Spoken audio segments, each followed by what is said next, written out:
ya orang yang mau nikah itu tidak tidak menutup kemungkinan harus materi. Memang itu harus dibutuhkan dalam Islam. Iya, karena ada apa bibit beberapa bobotnya, bibit bobot bebet itu penting sekali. Bukannya materi, tapi itu kebutuhan. Butuh sekali. Iya. Kamu bibit dari keluarga yang bagaimana? Kan orang tua mesti begitu. Iya.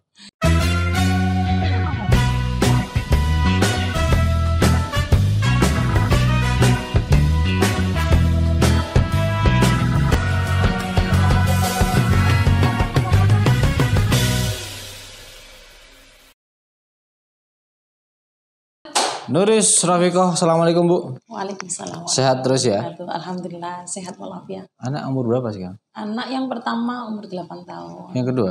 Yang kedua 2 tahun setengah. Ketiga? Belum. Oh belum. Insya Allah mboten pun. Sudah cukup ya? Cekap nggih. Oke. Istri. Suami terus sibuk kerja ya? Nggih, alhamdulillah. Gini, kita punya tema Bu Nuris. Temanya sedikit membahas tentang remaja. Ya. Nah, pasti tema ini sangat menarik sekali untuk dibahas. Tapi nanti kita koridornya akan dipadukan sama di pandangan Islam itu seperti apa. Nah, remaja yang akan kita bahas sekarang adalah tentang pergaulan bebas. Nah, lingkungan. Otomatis lingkungan itu menjadi pokok penting remaja itu bisa menjadi pribadi yang baik dan buruk ya. Nah, kalau menurut Bu Nuris sendiri nih, pergaulan bebas di kalangan remaja itu bagaimana sih perkembangannya dan nanti bagaimana cara mengatasinya kita sebagai orang-orang yang awam gitu loh, Bu Nuris. Tolong dijelaskan. Oke. Jadi pergaulan bebas memang ya. Sekarang itu apalagi di tingkat anak-anak yang mau dewasa, menjelang dewasa. Ya, berarti kan anak SMA. Peralihan ya. Peralihan mereka itu mau mengeksplor apa yang mereka ingin ketahui. Nah, maka dari itu keinginannya sangat kuat, tapi harusnya keinginan yang sangat kuat itu kan bahasa gaulnya sekarang kepo ya. Mereka kepo, ingin tahu, penasaran lah. Penasaran banget. Kan studi yang sudah meneliti beberapa kasusnya seperti seks bebas, narkoba dan sebagainya. Itu kan 90% mereka dari kepo, ingin tahu aja saja. Setelah kepo, selanjutnya presentasi selanjutnya mereka ketagihan. Kan begitu. Oke, lanjut ya tentang masalah tentang pergaulan bebas itu. Nah, karena mereka itu lingkungannya itu memang berpengaruh sekali. Karena lingkungan yang harus dijaga itu lingkungan yang baik, lingkungan yang agama, ya adanya agama, keluarga itu selalu safe, selalu menjaga, selalu memahami apa keinginan anak. Jadi keluarga itu sangat berperan penting sekali. Walaupun kita memberikan anak kita sekolahan yang terbaik sekalipun. Tetap ya orang tua itu menjadi faktor ya. Harus kontrol. Jadi misal anak itu mempunyai perilaku yang menyimpang, itu anaknya di lingkungan keluarga itu mungkin ada problem. Kebanyakan memang seperti itu. Jadi, dari orang tua punya problem orang tua biasanya yang broken home biasanya dengan seperti itu. Jadi mereka mungkin kurang perhatian dari bapak ibunya. Maka dari itu mereka mencari perhatian. Kan kenakalan sama dengan mencari perhatian sebenarnya. Mencari perhatian, penasaran ini apa sih? Rasanya gimana kan kayak gitu ya Bu ya. Gitu. Jadi kontrol dari keluarga sendiri itu kan sangat penting sekali berarti ya. Sangat penting. Berarti nggak ada batasan ya? Orang tua mengontrol anak itu nggak ada batasan? Siang, malam, pagi terserah sudah? Iya harus. Bahkan harus ya? Bahkan harus Harus memang, walaupun anaknya sudah SMA sekalipun. Cuma tata cara berbicaranya sudah berbeda. Caranya berbicara. Kan kalau masih anak SD kita memang main mulut. Enggak jangan sampai kita itu merasa lelah kalau mulutnya itu ngomong terus. Memang masanya anak itu harus dikasih pengertian. Kalau begini benar, kalau begini salah dan seterusnya. Kalau di tingkat SMP itu lebih agak dipelankan ngomongnya, disedikitkan karena anak itu ngomong sedikit, anak itu sebenarnya sudah paham, tapi tetap kontrol. Kalau di anak SMA butuh pendekatan sekali. Anggap saja kita sebagai orang tua, kita itu sebagai friend, sebagai teman mereka. Karena kalau kita sebagai orang tua aja kamu nggak boleh begini, mereka malah jenuh. Kesannya akhirnya mereka kayak terkekang. Kan nggak senang anak-anak SMA itu terkekang. Saya setuju yang anak SMA itu menjadi teman, menjadi ya sahabatnya orang tua lah. Ya, Artinya mereka kalau sudah jadi sahabat, sudah jadi teman, mau curhat lost kan. Artinya dia tidak punya beban apapun. Oh ini ibu atau ayah sudah saya jadikan sebagai teman sendiri. Bahkan dulu saya SMP itu saya sudah mulai membiasakan curhat sama ibu sama bapak di rumah itu. Bu tadi sekolah seperti ini, seperti itu. Nah, tapi gini Bu Nuris, ada fenomena di SMA terutama, Bu, kalau bahasa Jawa ya, aku iki ojo diteleponi tok sik kok ning ndi isin ambek koncoku. Nah, malu sama temannya karena ditanya lagi di mana, terus pulangnya kapan. Nah, itu gimana sih cara menyikapi yang seperti itu? Sebenarnya kontrol ya memang perlu, tapi enggak kan wajar kan? Ya, kalau ibu khawatir kan wajar ya? Ya, wajar. Sebenarnya kontrol di mana keadaan seperti itu. Sebelumnya kita harus komunikasi dulu sama si anak. Nah, kalaupun kamu kemanapun kamu berada, kamu harus izin dulu. Jadi makanya kalau misal izin, gak mungkin lah orang tua mau tanya. Dan harus mengerti waktu. Jadi kita harus komunikasi dulu sebelum hal sesuatu terjadi yang tidak kita inginkan kan. Kita komunikasi dulu sebelum bertanya. Jadi kita komunikasi, misal kalau nanti sampai keluar kemana sama teman-teman harus izin dulu. Kan kalau dikomunikasi seperti itu anak kan mau nerima. MOU dulu lah. Kamu ini anaknya batasanmu segini. Betul. Nanti waktunya pulangnya maksimal jam sekian, jangan sampai terlalu lama, terlalu larut dan lain sebagainya. Nah kalau anak yang nggak nurut itu kenapa biasanya?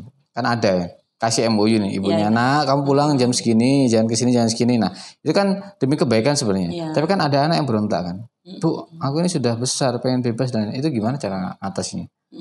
Maka dari itu iman yang sangat kuat itu sangat penting. Jadi orang tua lagi orang tua lagi nih ya. PR orang tua itu sangat banyak. Saya pun juga belajar nih sebagai orang tua. Walaupun masih umur 8 tahun itu parenting itu sangat penting sekali sebagai orang tua. Jadi landasan akidah anak itu harus dibarengi dengan akidah yang kuat. Islam yang sangat kuat itu harus penting sekali. Jadi anak yang punya iman, kita bicara iman terlalu global ya. Jadi terlalu kaku gitu ya. Jadi kita kasih pengertian tentang ilmu agama, akhlak yang baik itu seperti apa.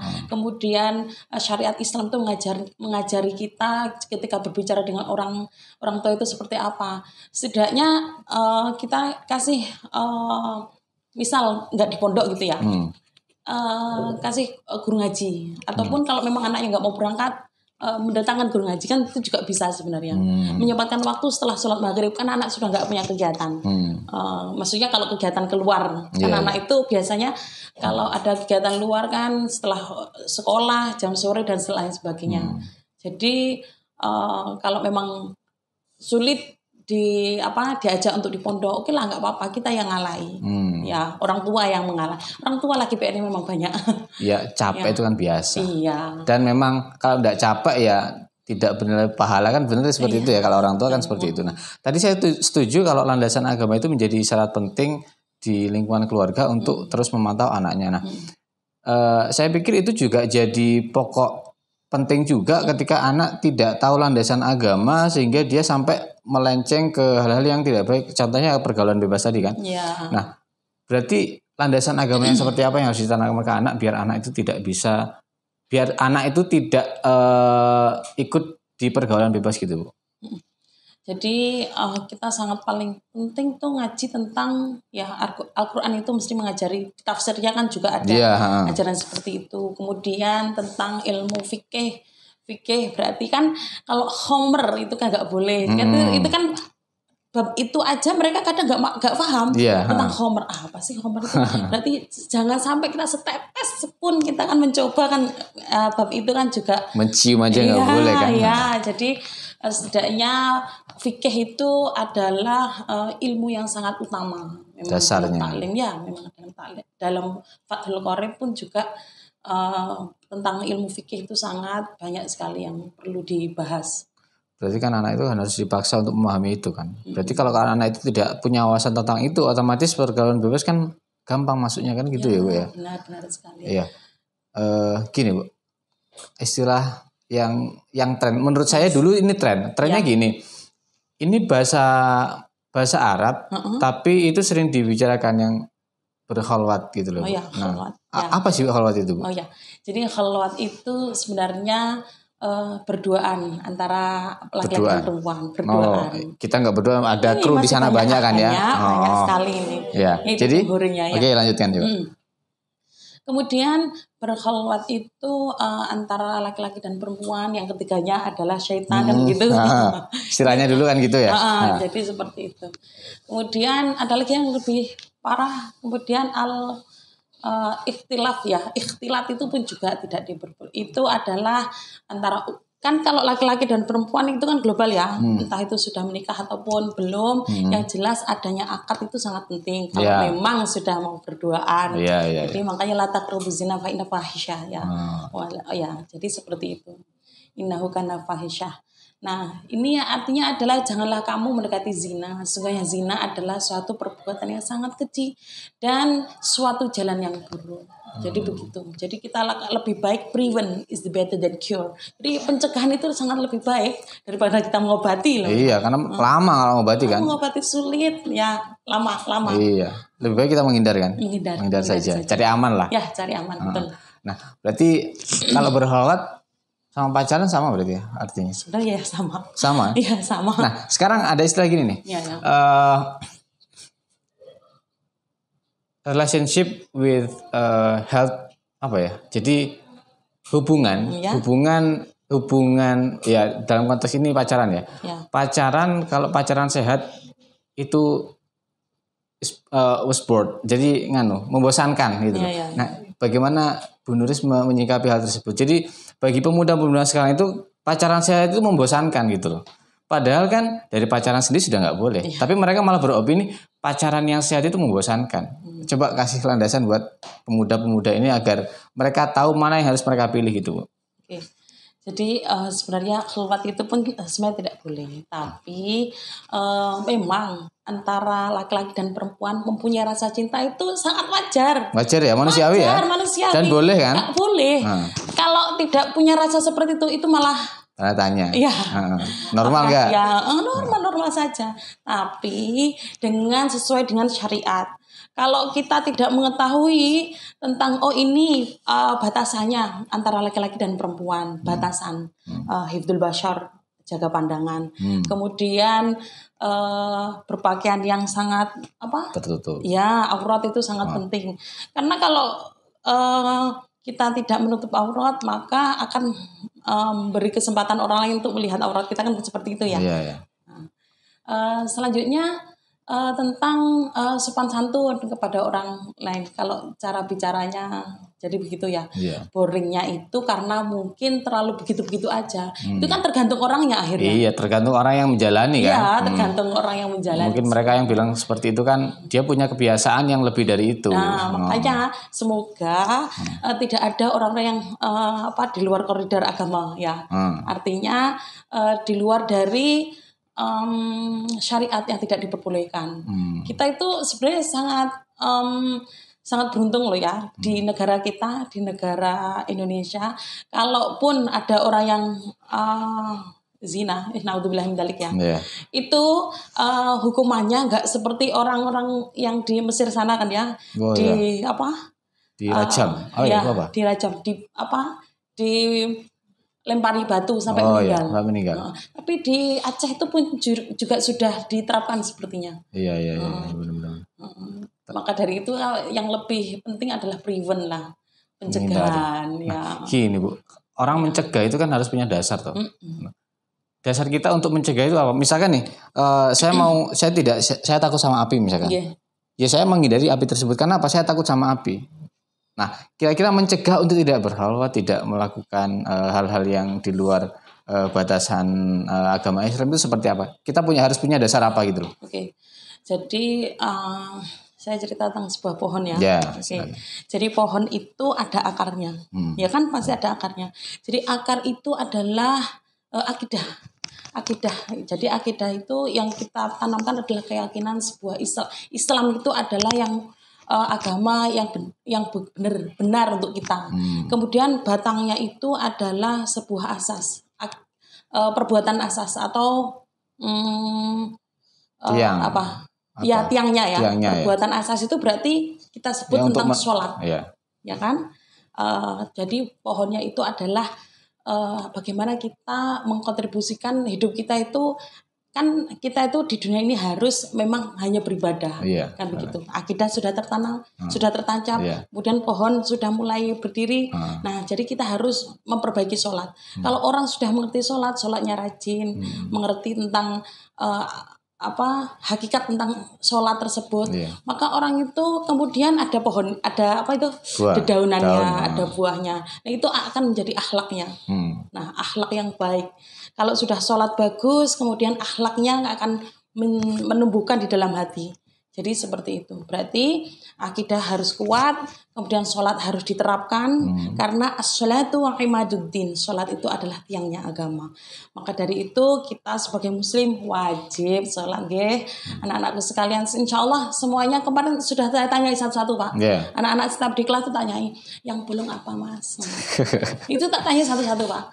Jadi insya Allah mereka itu sudah menerapkan sifatnya Nabi, yaitu jujur. Yang penting jujur. Ya. Yang penting jujur, walaupun saya bolong loh subuh ya, alhamdulillah, tapi mereka jujur. Tapi berproses ya, memang proses. Iya, butuh usaha juga ya. Ya, tidak ada alasan untuk tidak sholat kan. Ya, dan tidak ada ruang untuk bolong sholat sebenarnya, gitu kan. Karena yang butuh sholat itu adalah kita, bukan Allah yang butuh sholat kita. Iya, kita kan butuh tiket. Itu kan salah satu tiket kita kan. Ya kayak kita mau nonton bola, kita nggak punya tiket nggak boleh masuk. Nggak boleh masuk, jangan. Makanya kan ada jokes, saya punya tiket masuk, tapi nggak punya tiket keluar, gimana keluarnya kan gitu. Nah. Jokes di Instagram seperti itu. Punya tiket masuk, nggak punya tiket keluar. Nah, tapi beda sama sholat. Kalau sholat kan tiket untuk masuk surga, ya sudah, kita kan kehidupannya sebenarnya kan di sana sebenarnya nanti kan. Kita cuma mampir. Satu hari di dunia berapa? Satu hari di dunia, di akhirat berapa tahun? Beribu-ribu tahun. Makanya kan kalau kesalahan dibuat di dunia kan imbasnya kan beribu-ribu tahun di akhirat. Terus gini, Bu Nuris, ya berhubung Bu Nuris kan sudah pernah menikah, sudah punya momongan juga. Kalau misalkan ini ada beberapa teman yang cerita ke saya seperti ini. Saya punya niatan baik sama perempuan. Ini yang cerita laki-laki. Saya punya niatan baik sama perempuan. Ingin melanjutkan hal yang lebih ke jenjang yang lebih baik, yang lebih serius. Nah, dia melakukan seperti itu untuk menghindari berkhalwat tadi, untuk menghindari pacaran kan. Tapi setelah dia datang ke orang tuanya si cewek ini, tapi malah orang tua si cewek bilang, "Wis pacaran si Ai, biar lebih mengenal." Nah, itu gimana? Kalau orang tua yang si cewek yang sudah bilang seperti itu, kita laki-laki yang sebenarnya sudah meluruskannya itu harus seperti apa, Bu Nuris? Sedangkan kita mau memutuskan silaturahim, kita sudah terlanjur suka misalkan. Kalau kita menuruti keinginan orang tua bertentangan sama apa yang sudah kita yakini benar gitu loh. Itu gimana Bu Nuris kira-kira? Jadi sebenarnya ada beberapa hal di dalam hati orang tua tersebut. Yang pertama, sebenarnya mereka belum siap bahwa anaknya mau nikahkan lah. Dinikahannya. Yang kedua, ada kemungkinan orang tua itu belum setuju dengan pilihan si anak tersebut. Kayak punya jodoh yang lain, pandangan yang lain. Kok itu iki sing pas menurut mereka begitu. Jadi sebagai orang yang mau serius dan mengerti tentang hal itu, jadi berbenah diri. Apa yang menurut saya itu, menurut orang tua pasangan saya, calon pasangan saya itu kurang. Jadi berbenah dulu. Jadi begitu. Berbenah menjadi orang yang lebih baik. Kemudian yang jelas mesti ya memang ya orang yang mau nikah itu tidak menutup kemungkinan harus materi. Memang itu harus dibutuhkan dalam Islam. Iya, karena ada beberapa. Bibit, bobot, bebet itu penting sekali. Bukannya materi, tapi itu kebutuhan. Butuh sekali. Kamu bibit dari keluarga yang bagaimana? Kan orang tua mesti begitu.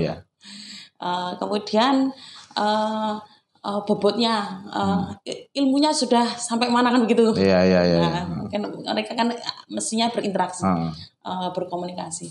Selanjutnya kamu gawe anak ketipakannya buat terusan kan begitu. Itu wajar kan ya manusiawi, orang tua tanya seperti sekali itu. Karena anaknya mau istilahnya dipindah apa ya? Pindah tangan kan lah. Kan nanti surganya pindah kan kalau perempuan.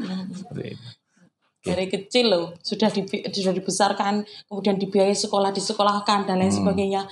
Tinggal gede, tinggal enaknya diminta orang. Diminta orang. Ya Ini tanggung jawabnya gimana gitu. Maka dari itu harus butuh proses yang sangat matang kalau mau memberikan anaknya kepada orang lain kan Iya. begitu. Enggak minta langsung diterima, enggak seperti itu. Saya pun dulu ketika diminta, saya kan abah saya sudah meninggal. Maka yang mencari tahu tentang suami saya itu orang lain, dilihat rumahnya yang mana, sebelah mana begitu. Sampai segitunya. Sampai segitunya. Iya. Harus memang melihat orang yang benar. Iya. Ya, yang benar. Berarti kan kita tidak harus balik kanan. Enggak. Karena kita tetap harus bermuhasabah mungkin ya. Mempersiapkan diri lah. Mempersiapkan diri. Apa yang dan juga introspeksi. Aku dari mana? Iya. Gitu. Kira-kira alasannya apa ya orang tua kayak gitu kan seperti itu. Nah, terus gini Bu Nuris. Kalau cara kita menghindari pergaulan bebas itu seperti apa caranya? Oke, caranya yaitu tadi sebenarnya pembahasan kita itu hampir sama seperti Mbak Mimin tadi, Umi Salamah ya. Nah, itu tentang lingkungan. Tetap ya? Tetap tentang lingkungan, teman. Memang pilih teman harus. Pengaruh terbesar itu. Pengaruh terbesar. Kita dari orang tua, dari keluarga baik, sholatnya benar. Kalau memberi pengetahuan juga baik kepada kita. Ketika di lingkungan, ketika di sekolah ada teman yang kurang bermanfaat ya. Kurang beri ya kurang berenergi positif lah, pokoknya kurang itulah pokoknya. Toksik ya. Biasanya mereka toksik ya. Racun. Ya. Memberi toksik kepada kita. Nah, itu sangat penting sekali ya, harus kita hindari hal-hal yang seperti itu. Kalau saya dulu ketika di sekolah itu tapi lingkupnya bukan bukan masalah yang kalau sekarang narkoba yang free sex dan lain sebagainya. Kalau di sekolah dulu pada zaman saya itu sedablek, gak pati budal sekolah, gak pati ngerjakan hal yang dulu yang wajar, hal-hal yang wajar. Jadi saya itu menanamkan pada teman saya itu loh sudah selesai semuanya contohan. Lek sudah mengerjakan itu enak nanti ke sekolahnya pede kita. Jadi mereka akhirnya lambat laun mereka ngikuti saya. Jadi begitu.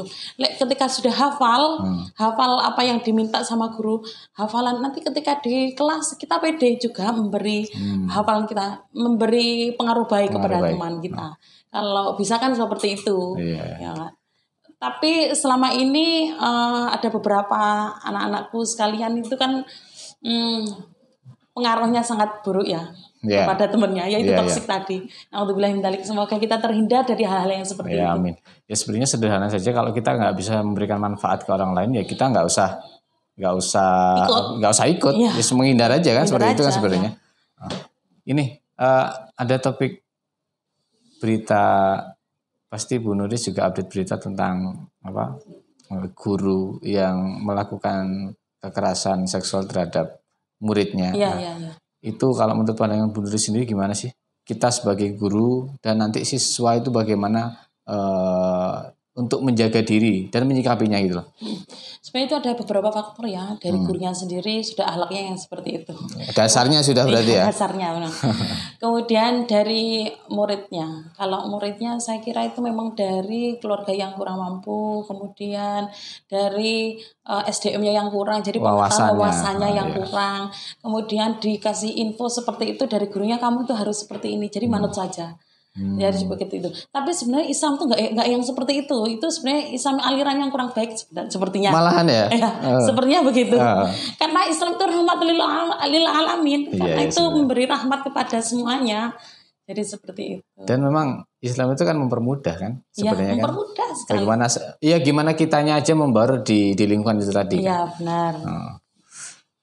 Pesan terakhir buat teman-teman, ya boleh ke guru, boleh ke murid, apa yang harus kita lakukan agar kita terhindar dari pergaulan bebas dan kita masih bisa memberikan manfaat untuk saudara sesama di lingkungan sekitar gitu, Bu Nuris. Jadi sebenarnya yang paling penting itu hubungan antara orang tua itu yang paling penting hubungan kepada anaknya harus saling sekali berkomunikasi. Komunikasi ya tetap ya. Harus berkomunikasi. Jadi kuncinya. Kemudian kita harus menanamkan akidah landasan agama yang sangat kuat. Karena lemahnya iman, kemudian kurangnya pengetahuan itu membuat kita kurang mengerti tentang pergaulan zaman now. Iya, karena kan kalau wawasan kurang, otomatis kita penjagaan diri kan juga kurang. Jadi bentengnya kurang. Jadi harus punya benteng diri. Iya. Self control kita ya. Iya, makanya kan thalabul ilmi itu kan. Ya, thalabul ilmi itu sangat penting sekali. Bahkan sampai minal mahdi ilal lahdi, dari buayan bayi sampai ke liang lahat. Oke, baik. Terima kasih Bu Nuris informasinya, terus petuahnya juga terima kasih. Ya, mudah-mudahan kita masih bisa bertemu lagi di lain waktu. Terima kasih. Assalamualaikum warahmatullahi wabarakatuh. Waalaikumsalam warahmatullahi wabarakatuh.